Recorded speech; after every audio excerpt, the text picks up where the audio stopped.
आइए आज के कार्यक्रम में हम आगे बढ़ें। मैंने आपसे कहा था कि नारद ऋषि ने संदेश देते हुए धर्मवर्मा राजा को कहा था कि राजन, जीवन को धन्य करने के लिए व्यक्ति को जानना चाहिए कि इस संसार में दो हेतु हैं जिसके आधार पर व्यक्ति का लोक और परलोक सुधरता है। उन दो को उन्होंने कहा, एक तो श्रद्धा है और एक सामर्थ्य है। सामर्थ्य भी बनाओ अपने जीवन में कि आप सहयोगी बन सकें, और श्रद्धा के बिना आप किसी का सहयोग करोगे नहीं।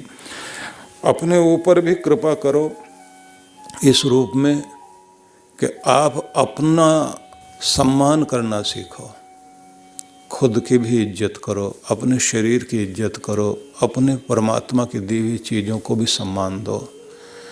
व्यक्ति अपने स्वास्थ्य के प्रति बड़ा लापरवाह होता है, धर्म के प्रति लापरवाह होता है, सत्कर्मों के प्रति लापरवाह होता है, अपनी संतान के प्रति भी व्यक्ति लापरवाह हो जाता है, और जहाँ बहुत ज़्यादा अपनापन होता है वहाँ भी लापरवाह हो जाता है, क्योंकि वह परायों को इम्प्रेस करने में लगा होता है और अपनों को जो है वो उनसे दूर भागता है।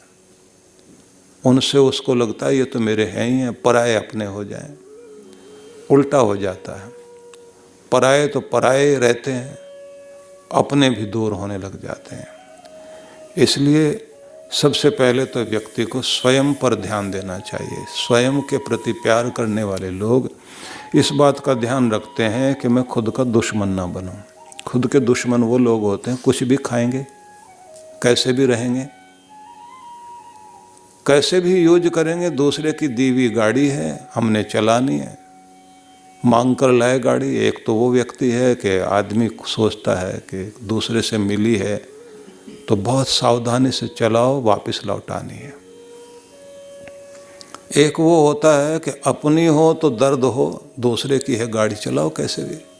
तो ये गाड़ी जिस पर आप सवार हैं, जिस रथ पर आप सवार हैं, जो आपकी आत्मा का रथ है ये शरीर, ये दूसरे की गाड़ी नहीं, आपकी है भाई। ये धर्मशाला नहीं है, आपका अपना घर है।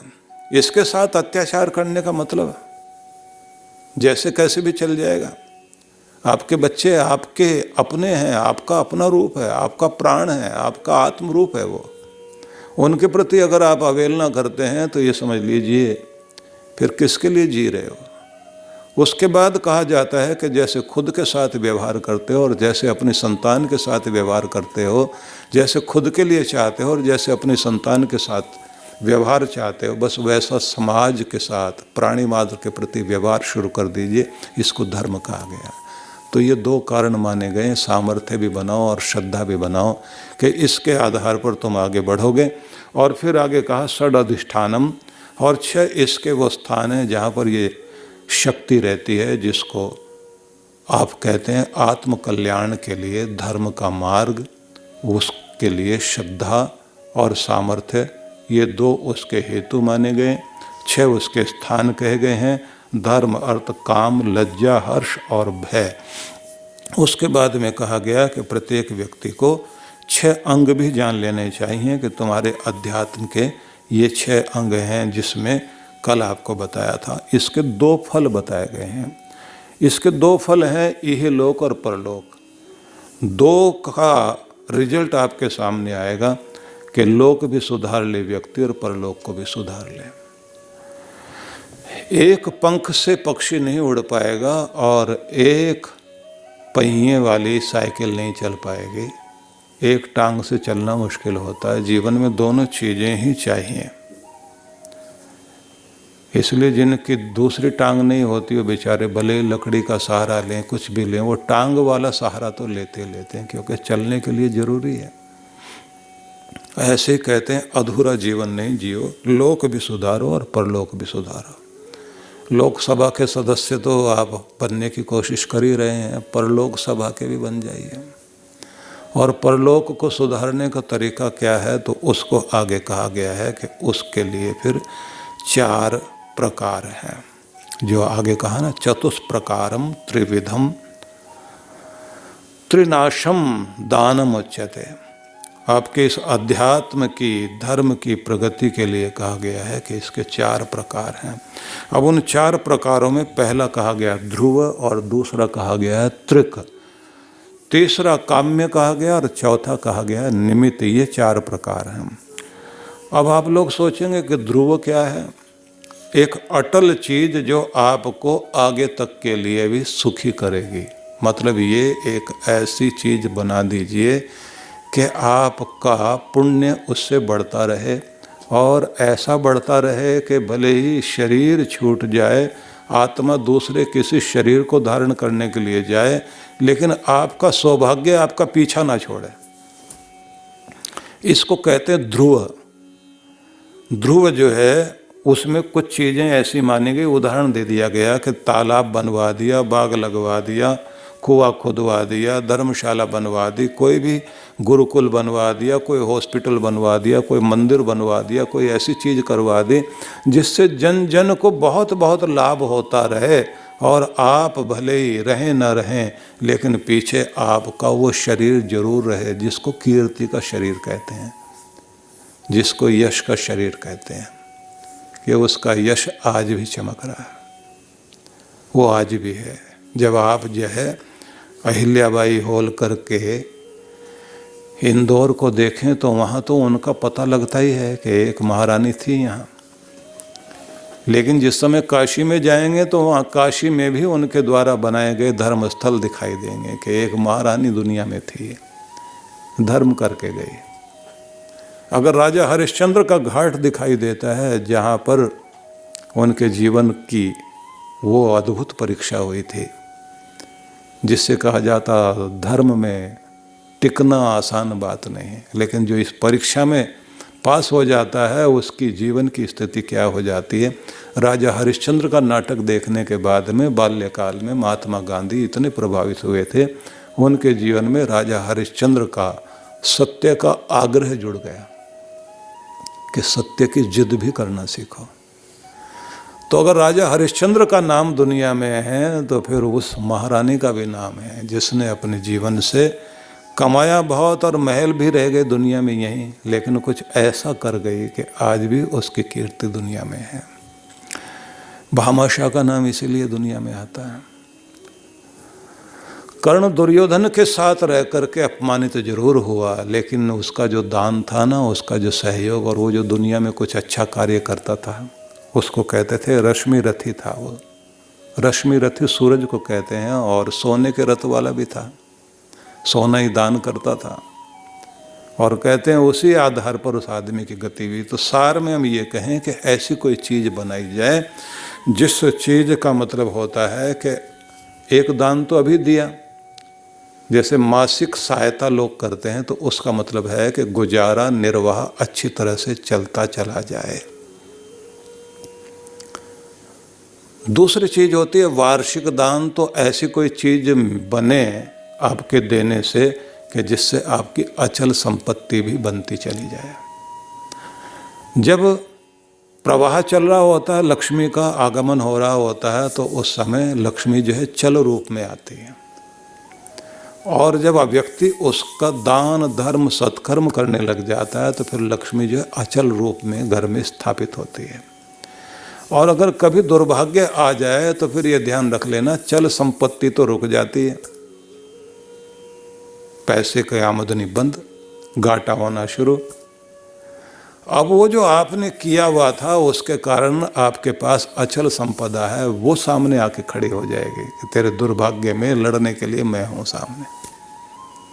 तो फिर वो चीज़ें बेच करके आदमी अपने संकट से बाहर निकलता है। इसलिए एक तो दान धर्म वो है जो आप नित्य निरंतर करते हैं, गुजारा ठीक चलता रहे, प्रवाह ठीक चलता रहे। ये प्रवाह रुकना नहीं चाहिए, ये गंगा की धारा बहती रहनी चाहिए। ये हिमालय से जुड़ी हुई गंगा परमात्मा का दिया हुआ, हम आगे चलाते चले जाएं।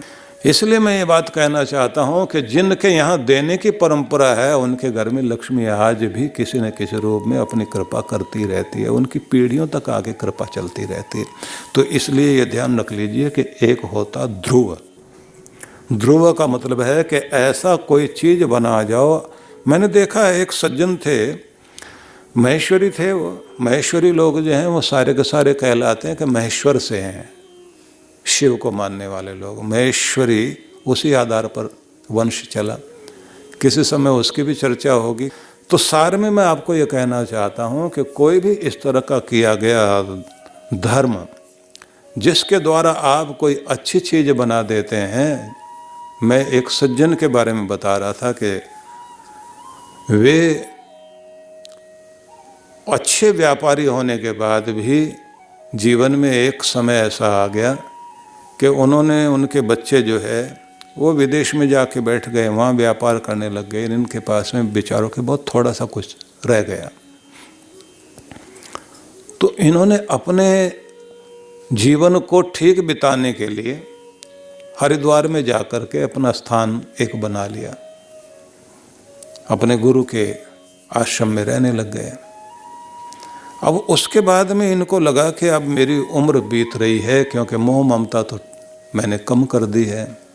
भगवान का भजन करना, गंगा के तट पर टहलना, यज्ञ याग करना, सत्संग करना, वहाँ से चल कर के वो हमारे सत्संगों में देश में विदेश में कहीं भी होते थे, वहाँ आते थे। बहुत श्रद्धालु व्यक्ति थे। तो उन्होंने मेरे से एक दिन आकर के पूछा कि मुझे ध्रुव के बारे में बताओ और तृक के बारे में बताओ। तो मैंने कहा कभी कथा प्रसंग आएगा तब आपको बताएंगे। बोले नहीं, मुझे उसके बारे में बचपन में मैंने सुना था।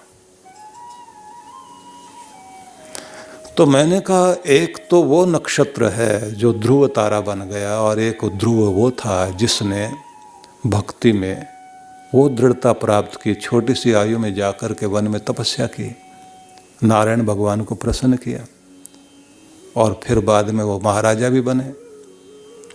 तो उनके नाम पर एक नक्षत्र है, वही हमारे स्टार हैं, वही तो सितारे हैं, उन्हीं लोगों को तो याद किया जाता है। लेकिन अगर धर्म के मामले में इसको समझना हो तो ध्रुव उसको कहा जाता है कि अपने द्वारा कोई ऐसा कार्य करना, कुछ लोग जैसे रिटायरमेंट से पहले करते हैं।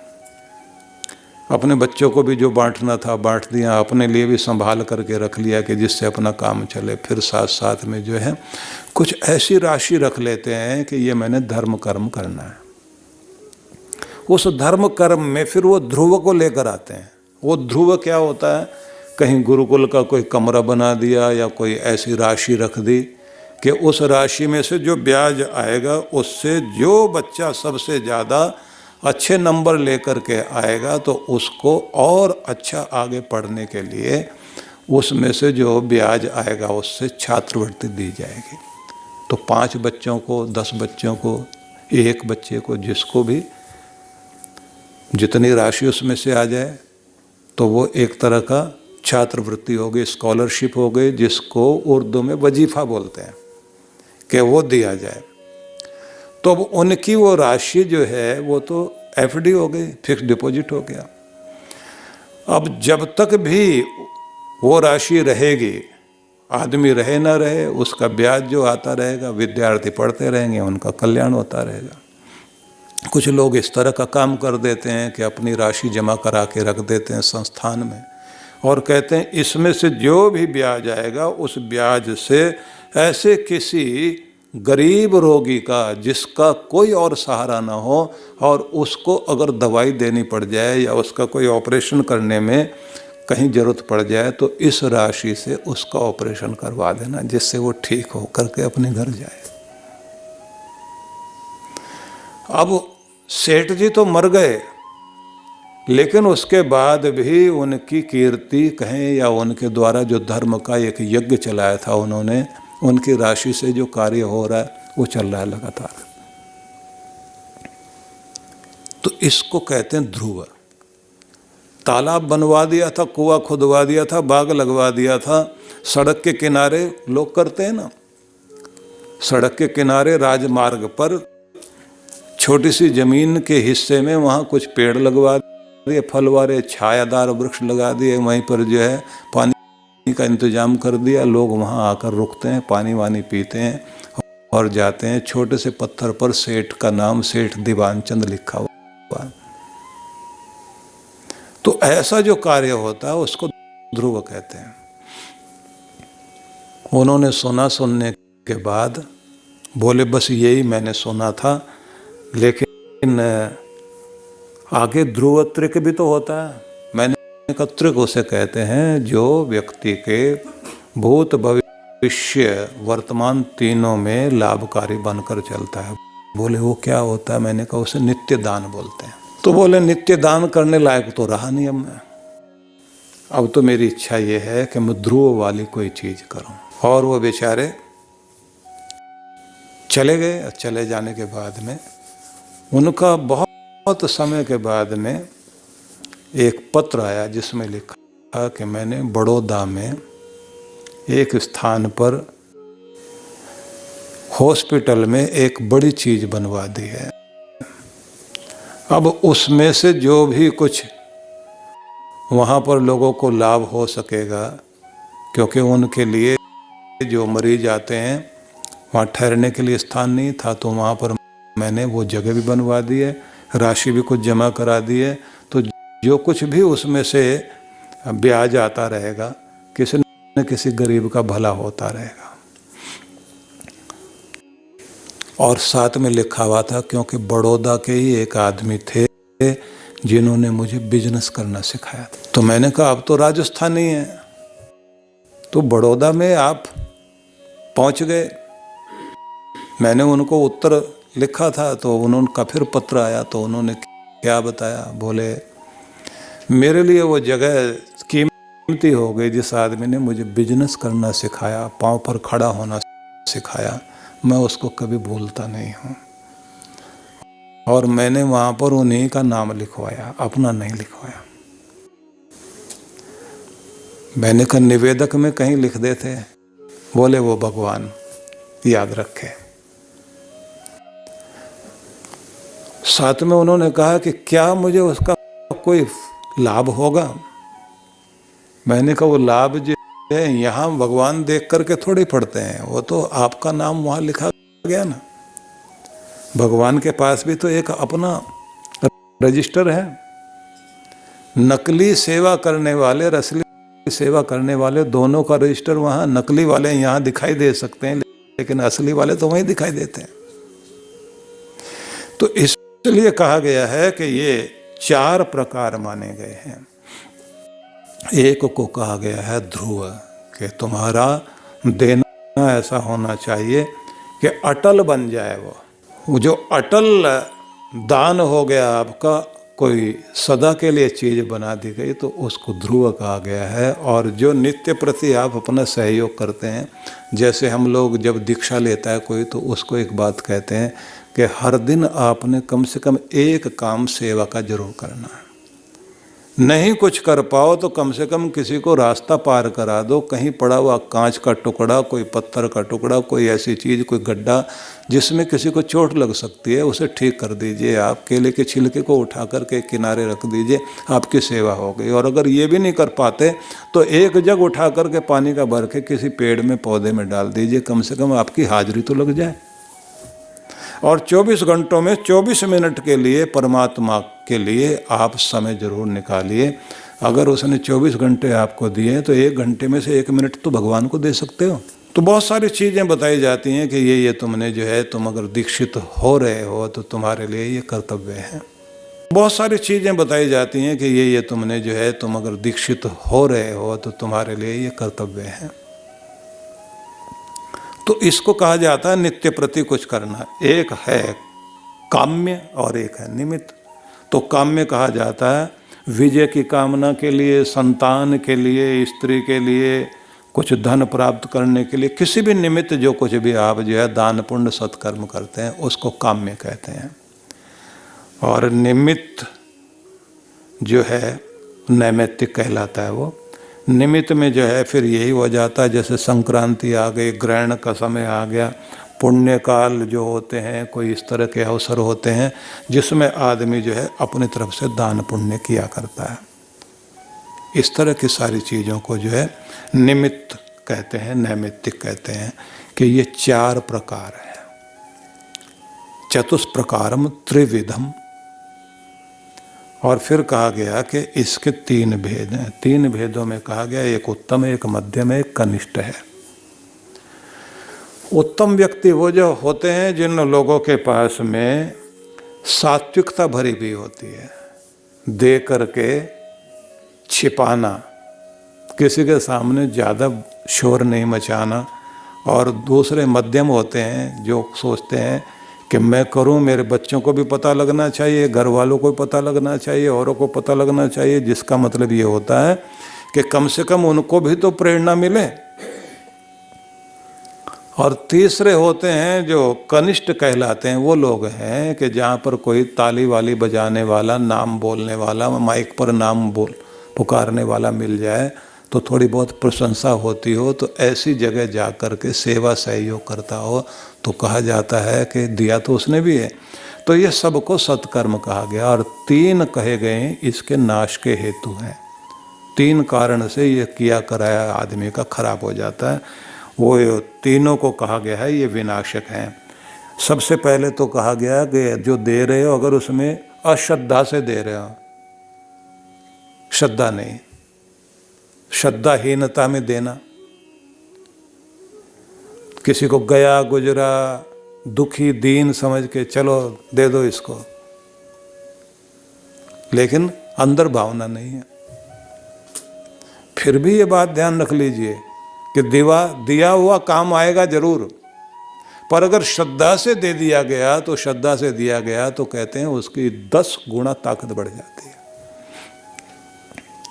तुलसी अपने राम को रीझ भजो या खीज, भूमि पड़े उपजेंगे उल्टे सीधे बीज। अब तुमने जो है दुखी होकर सुखी होकर कैसे भी करके भगवान का नाम जपा है ना, तो तुम्हारे जपा हुआ नाम तो तुम्हारा कल्याण करेगा ही करेगा। तुमने सीधे हाथ से बोया है या उल्टे हाथ से बीज उठा करके फेंके हैं, बीज उल्टे गिरे हैं या सीधे गिरे हैं, जमीन पर जाकर तो उगेंगे, तो आपका दिया हुआ तो काम आएगा, ये तो बात सच है। लेकिन फिर भी एक बात ध्यान रख लीजिए कि अगर उसका चमत्कार देखना चाहते हो जोड़ दीजिए श्रद्धा उसमें। और अगर अश्रद्धा आ गई तो कहते हैं तुमने विनाशक रूप अपना लिया, मतलब जो उसका 10 गुना लाभ ले सकते थे बस 1 गुना ही लाभ लेकर के जा रहे हो। दूसरी बात कही है दे करके पछताए आदमी, देकर पछताना जो है वो गलत है। जैसे मैंने बताया था ना आपको, वो सज्जन जो है, मैं अभी स्टेज पे जा ही रहा था, 30-40 साल पुरानी बात है, और वो बेचारे वहाँ से भागे हुए आ रहे हैं, गुड़ के व्यापारी थे। मैंने कहा क्या हो गया? बोले मुझे अध्यक्ष बनाया था इन लोगों ने। मैंने कहा फिर आपकी अध्यक्षता में हम भी 10-5 मिनट हमने भी कहकर निकलना था, तो 10 मिनट के लिए आ जाओ। बोले नहीं नहीं नहीं नहीं, मैं वहाँ बैठा ना, 5 माला पहनाई उन्होंने, 25,000 ले लिए। 1 माला 5,000 की बैठी। मैंने कहा हिसाब लगा रहे थे वहाँ बैठे बैठे। बोले मैं तो यही सोच रहा था कि इन्होंने जो है बहुत नाम बोल बोल के तारीफ कर कर के तालियां बजा बजा कर माला पहनाते चले गए।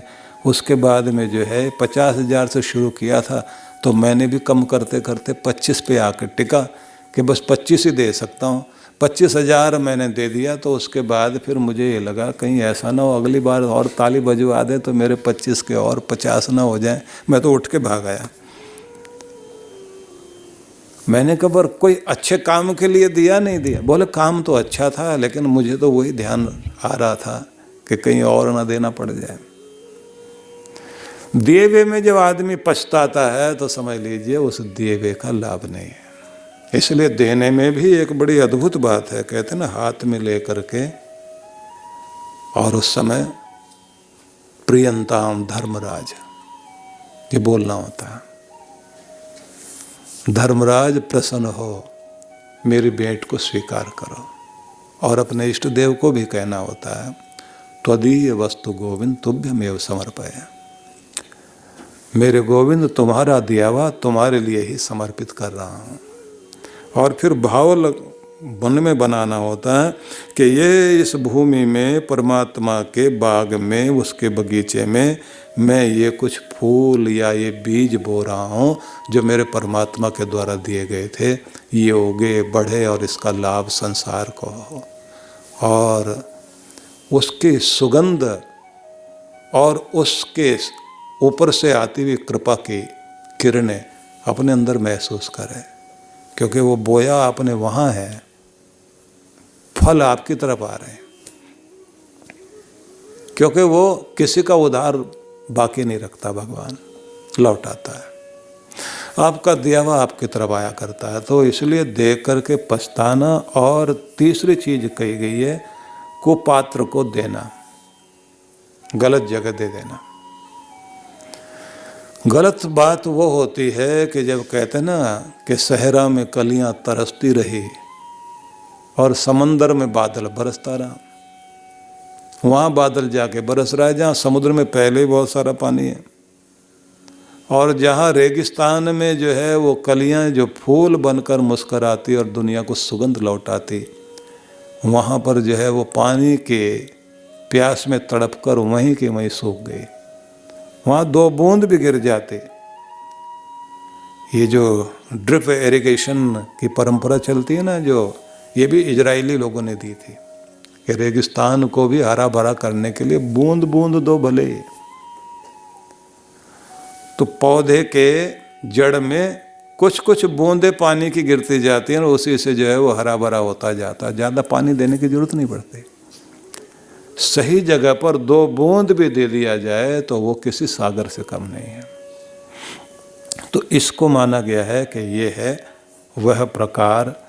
तो ये पूरा श्लोक उन्होंने व्याख्या कर दी नारद जी महाराज ने। धर्मवर्मा नाम के वो राजा बहुत आनंदित हो गए और उन्होंने जो है उस समय खड़े होकर के कहा कि हे विद्वान विप्र, 7 लाख गवें आपकी हुई, 7 लाख स्वर्ण मुद्राएं आपको मैं दे रहा हूँ, 7 गांव भी आपको दे रहा हूँ, अब ये आप संभालिए। और ऐसा कहकर उन्होंने अपने संकल्प को पूर्ण किया। अब नारद जी उस दान को लेकर के बहुत दुखी हो गए, बोले दक्षिणा देते तब तो ठीक है, ये तो दान दे दिया गया। होना तो चाहिए था, नारद जी को खुश हो जाना चाहिए था, लेकिन नारद जी तो दुखी हो गए। उन्होंने कहा दान और दक्षिणा में बड़ा अंतर होता है। दक्षिणा तो कृतज्ञता है, आभार है, धन्यवाद है। जो कुछ पाया वो प्राप्त करने के बाद जो कृपाएं हो गई, उन कृपा के बाद अपनी तरफ से श्रद्धा भाव से जो है आभार व्यक्त करना, वो तो हुई दक्षिणा। ब्राह्मणों को दक्षिणा दी जाती है, पंडितों को आप यज्ञ करा करके देते हैं, गुरुजनों को दक्षिणा देते हैं, अपने शिक्षक को दक्षिणा देते हैं। वो दान नहीं है, आप उनके ऊपर कोई उपकार नहीं कर रहे। और इसको बहुत परंपरा माना गया। व्रतेन दीक्षाम आपनोति, ये संकल्प बोलने का मतलब ही यही होता है। आपका जीवन एक व्रत से जुड़ गया, वह व्रत जो है आपको लक्ष्य की ओर लेकर जा रहा है और उसी से आप दीक्षित होते हैं, वही आपके जीवन के अंदर कुशलता कौशल लेकर आती है। और फिर उसी के बाद व्यक्ति को दक्षिणा वाला होना चाहिए, और बिना दक्षिणा का यज्ञ सफल नहीं होता, ऐसा मानते हैं। तो उनके मन में आया कि अब मेरे पास दान आ गया, मैं इसको किसे दूं, पात्र मुझे भी मिलना चाहिए। तो बेचारे परेशान हो गए, और परेशान होने के साथ साथ अब वो ढूंढ रहे हैं कि अब मैं किसको दूं। तो नारद जी जो है सोच में पड़ गए, इन्हें किसको दें। तो रेवतक पर्वत में जा कर के वहाँ उन्होंने ऋषियों को देखा, जो बहुत सारे ऋषि वहाँ तपस्या कर रहे थे।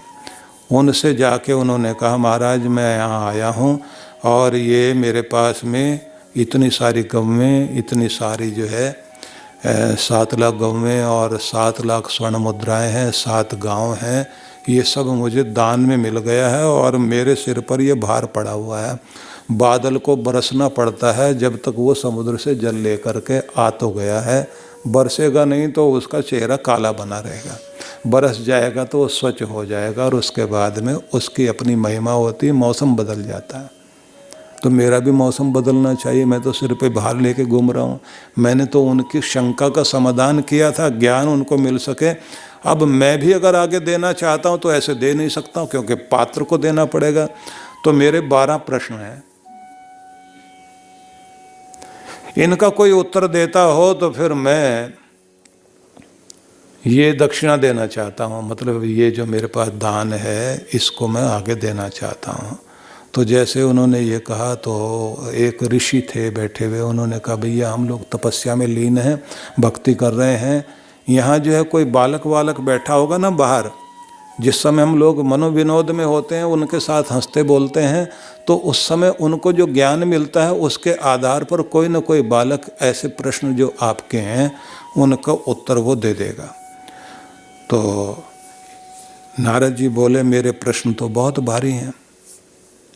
क्या प्रश्न है? बोले एक तो ये है कि मातृका कितनी है, और 25 वस्तुओं से बनने वाला जो है घर किसे कहा जाता है, अनेक रूपों वाली स्त्री जो है उसको एक रूप बनाने की कला कैसे होती है, और जगत में विचित्र कथा कौन करता है, संसार में सबसे बड़ा मगरमच्छ कौन सी चीज़ है, 8 प्रकार के ब्राह्मण किन्हें कहा जाता है, और साथ में मुझे ये भी बता दीजिए आप कि 4 युग जो प्रारंभ हुए थे वो कौन कौन से दिन से हुए थे। ऐसे करते हुए उन्होंने 12 प्रश्न कर दिए, और करने के बाद में बोले महाराज ये कोई बच्चा इनका उत्तर देगा। तो उन्होंने कहा सुतनु बैठा हुआ बाहर, वो जो है सबसे ज़्यादा हमारे यहाँ जो है ना हंसी का पात्र बना करता है, सब उसी के साथ हंसा बोला करते हैं, उसके पास चले जाओ। तो उसके पास हो गए, जाते उन्होंने कहा बताइए कि मातृका कितनी होती है। उन्होंने कहा महाराज यहीं से तो सारा वर्णोच्चारण शुरू होता है, ये अ ई उ आदि जितने भी हैं ये 52 अक्षरों की मातृका कही जाती है। पूछा तो फिर ये बताइए कि जिन 25 तत्वों का जो घर माना जाता है, 25 वस्तुओं से बनने वाला, वो कौन सा है?